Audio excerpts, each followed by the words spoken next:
ओम सादर नमस्ते जी। आप सबका हार्दिक स्वागत है हमारे चैनल RA2RA में। आइए हम अपनी वैदिक कक्षा का फिर से आरंभ करते हैं और आज का हमारा विषय रहेगा धर्महीन समाज का धर्मांतरण।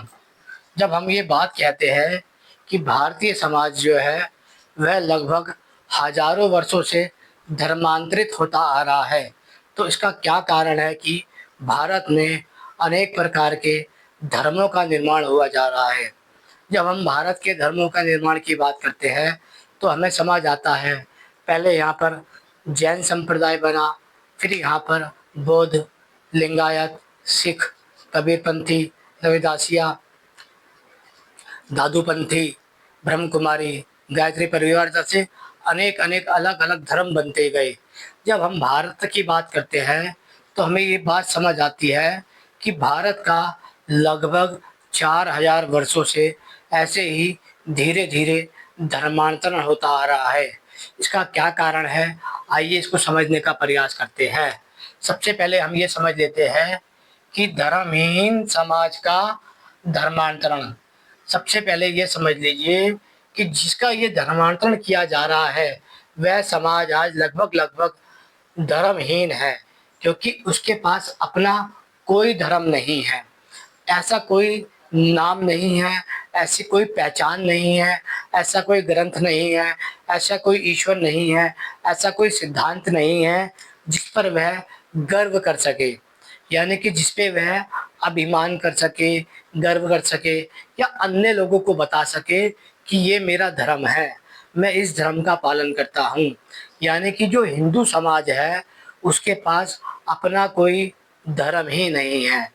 ये बड़ा ही चिंता का विषय समझना चाहिए था, लेकिन उन्होंने इसे चिंता का विषय इसलिए नहीं समझा है क्योंकि जो उसके धर्म गुरु है वह ही असली धर्म के गद्दार है, जिन्होंने उन्हें जातियों में और संप्रदायों में बांट दिया है। हिंदू समाज संप्रदायों में हजारों वर्षों से लड़ रहा है, हिंदू समाज जातियों में हजारों वर्षों से लड़ रहा है। इसका लाभ केवल और केवल उनके धर्म गुरुओं को हो रहा है। समाज इससे सदा ही खंडित होता आ रहा है। आइए उस पर विचार करते हैं और समझने का प्रयास करते हैं। जब हम भारत की बात करते हैं तो हम कहते हैं कि संसार का सबसे प्राचीन धर्म जो है वह हमारा है, भारतीयों का। भारतीयों में भी विशेषकर हिंदू समाज कहता है कि वह हमारा है। जब हम हिंदू समाज के धर्म की बात करते हैं तो हमें उसका कोई धर्म दिखाई नहीं देता, लेकिन वह ये बात इस आधार पे कहता है क्योंकि महाभारत काल में भगवान श्री कृष्ण, अर्जुन, नकुल, सहदेव और युधिष्ठिर का धर्म भी वही था। इससे पहले रामायण वगैरह में भी वही धर्म था। उससे पहले त्रेता युग, जो सतयुग में भी वही धर्म था। आखिर क्या कारण है कि ये जो धर्म को मानने वाला समाज है आज ये पूरी तरीके से धर्म विहीन हो चुका है। आइए इस पर विचार करते हैं। सबसे पहले हम ये जान लेते हैं क्षमा कीजिएगा। सबसे पहले हम ये जान लेते हैं ऋषियों का वैदिक आर्य समाज, यानी कि जिसकी हम बात कर रहे हैं, श्री राम की, श्री कृष्ण जी की, नकुल सहदेव की, भगवान हनुमान की, वह सब वैदिक आर्य समाज था। वहां पर उन लोगों को पता था कि जो उनके धर्म का नाम है वह है वैदिक धर्म। इसलिए जो उनके बच्चे हुआ करते थे वह वैदिक गुरुकुलों से जुड़े हुआ करते थे, वह वैदिक सिद्धांत को जानते थे, वह वैदिक ईश्वर को जानते थे, वह वैदिक आचार्य को जानते थे। यहाँ पर यह बात समझने योग्य है कि जो ऋषियों का वैदिक आर्य समाज है वह अपने वैदिक धर्म को मानने वाला था। वैदिक धर्म को मानने के कारण ही वह अपने वैदिक गुरुकुलों से जुड़ा हुआ था, अपने वैदिक सिद्धांतों से जुड़ा हुआ था, अपने वैदिक ईश्वर से जुड़ा हुआ था और अपने वैदिक आचार्यों से जुड़ा हुआ था।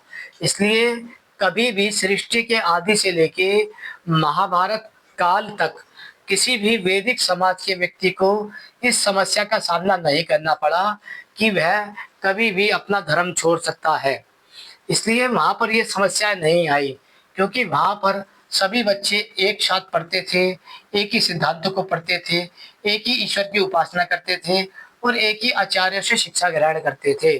इसलिए जो ऋषियों का वैदिक आर्य समाज है, वह सृष्टि के आदि से लेके महाभारत काल तक जीवित रहा, सुरक्षित रहा और आगे बढ़ता गया। जब महाभारत काल आता है तो महाभारत काल में ऋषियों की समाप्ति हो जाती है। ये जब ऋषियों की समाप्ति होती है तो ऋषियों के समाप्त होने पे उनके जो वैदिक धर्म है, वैदिक धर्म धीरे धीरे नष्ट हो जाता है, विलुप्त हो जाता है। लगभग मान के चलिए 1000 वर्ष के अंदर वह पूरा का पूरा वैदिक धर्म नष्ट हो गया। जो ऋषियों की व्यवस्था थी, जिसे हम सतयुग से लेके द्वापर युग के अंत तक मानते हैं, वह व्यवस्थाएं एक समान रूप से चल रही थी। जिसे हम वैदिक गुरुकुल कहते हैं, वैदिक सिद्धांत कहते हैं, वैदिक ईश्वर कहते हैं और वैदिक आचार्य कहते हैं। ये सब ऋषियों का धर्म था। ऋषियों ने वैदिक आर्य समाज का निर्माण किया क्योंकि उनका धर्म था वैदिक धर्म। अब हम बात करते हैं, जब महाभारत के बाद ये सत्ता आई पौराणिक ब्राह्मणों के हाथ में, तो ब्राह्मणों ने सबसे पहले क्या किया, जो ये वैदिक आर्य समाज था उन्होंने इसे पौराणिक जातीय समाज बना दिया। यानी कि उन्होंने इसे जातियों में बांट दिया। जब उन्होंने इसे जातियों में बांटा तो इसका नुकसान ये हुआ, क्योंकि ऋषियों को तो उनका धर्म पता था कि वैदिक धर्म है, लेकिन यहाँ जो ब्राह्मण है, ब्राह्मणों को नहीं पता था कि उनका धर्म क्या है। इसलिए जो ब्राह्मण ने समाज को धर्म विहीन कर दिया।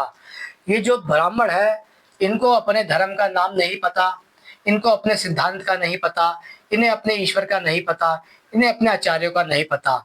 जब ब्राह्मणों को अपने धर्म का नहीं पता, ब्राह्मणों को अपने ईश्वर का नहीं पता, ब्राह्मणों को अपने ईश्वर सिद्धांत का नहीं पता, जब ब्राह्मणों को ईश्वर आचार्य का नहीं पता, तो इसलिए जो उसका समाज था, जिसे हम आज पौराणिक जातीय समाज कहते हैं, वह धीरे धीरे अपने ईश्वर से कट गया, अपने गुरुकुलों से कट गया, अपने सिद्धांतों से कट गया और अपने आचारों से कट गया।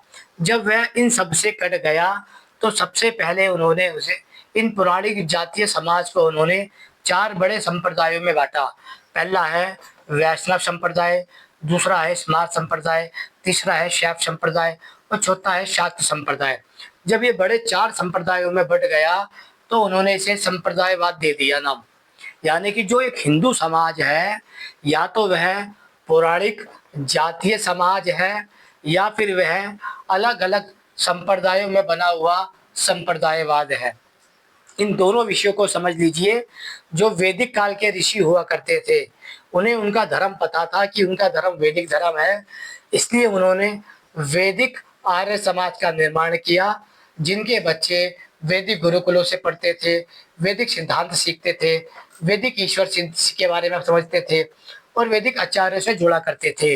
लेकिन जैसे ही सत्ता ब्राह्मणों के हाथ में आई तो उन्होंने पौराणिक जातीय समाज का निर्माण किया और उन्होंने ना ही धर्म को सीखा और ना ही धर्म को सिखाया, क्योंकि पौराणिक ब्राह्मणों का ना ही कोई धर्म है और ना ही कोई सिद्धांत है। इसलिए जो पौराणिक जातीय समाज है, जिसे हम आज हिंदू समाज कहते हैं, उनका ना अपना कोई गुरुकुल है, ना अपना कोई वैदिक, अपना कोई सिद्धांत है, ना अपना कोई ईश्वर है और ना अपना कोई आचार्य है। यानी कि पूरा का पूरा जो ब्राह्मण समाज का पौराणिक जातीय समाज हिंदू समाज है, उसके पास ना अपना कोई गुरुकुल है, ना अपना कोई सिद्धांत है, ना अपना कोई ईश्वर है, ना अपना कोई आचार्य है। इसलिए उन्होंने इन हिंदू समाज को, पौराणिक जातीय हिंदू समाज को 4 संप्रदायों में बांट दिया। पहला है वैष्णव संप्रदाय, दूसरा है स्मार्त संप्रदाय, तीसरा है शैव संप्रदाय और चौथा है शाक्त संप्रदाय। जब उन्होंने उस पौराणिक जातीय हिंदू समाज को इन 4 संप्रदायों में बांट दिया, तो यहीं से निर्माण होता है अलग अलग धर्मों का। यानी कि वहीं से लोग बनते हैं जैन, बौद्ध, लिंगायत, सिख, पारसी, यहूदी, ईसाई और इस्लाम। ये बड़े बड़े जो धर्म आज आपको दिखाई दे रहे हैं, इन सब का कारण है कि ब्राह्मणों ने पहले तो खुद भी धर्महीन है उनको धर्म की शिक्षा का ज्ञान नहीं है, उन्होंने कभी अपने गुरुकुलों के बारे में नहीं विचार किया, कभी ईश्वर के बारे में विचार नहीं किया, कभी सिद्धांत के बारे में विचार नहीं किया, कभी आचार्यों के बारे में विचार नहीं किया। इसलिए उनके कारण ही ये जो पौराणिक जातीय हिंदू समाज है, यह खंडित हो होता गया।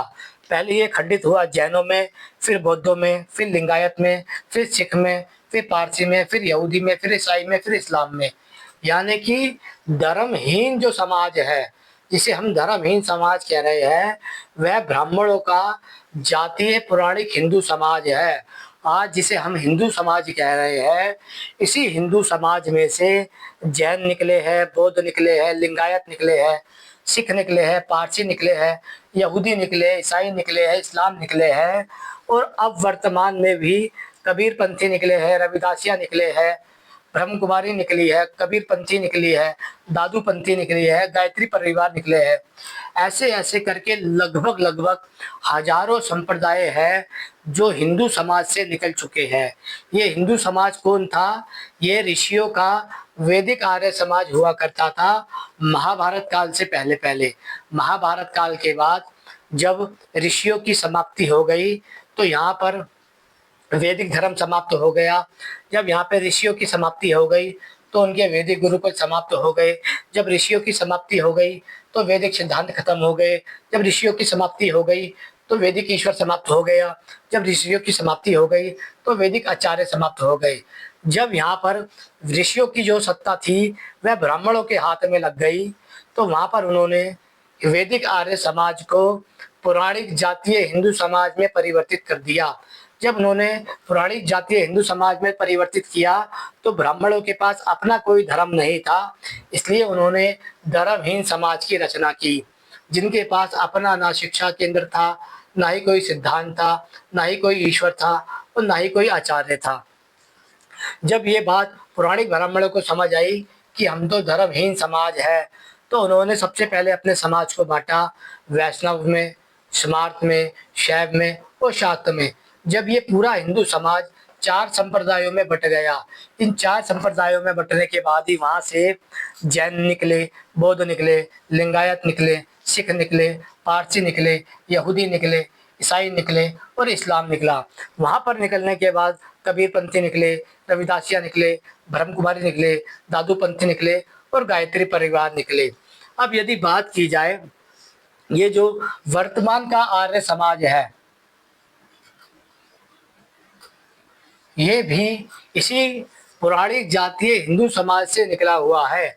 वर्तमान का जो आर्य समाज है क्षमा कीजिएगा, वर्तमान का जो आर्य समाज है, जिसकी स्थापना स्वामी दयानंद सरस्वती ने 150 वर्ष पहले की थी, इसका निर्माण भी पौराणिक जातीय हिंदू समाज से होता है।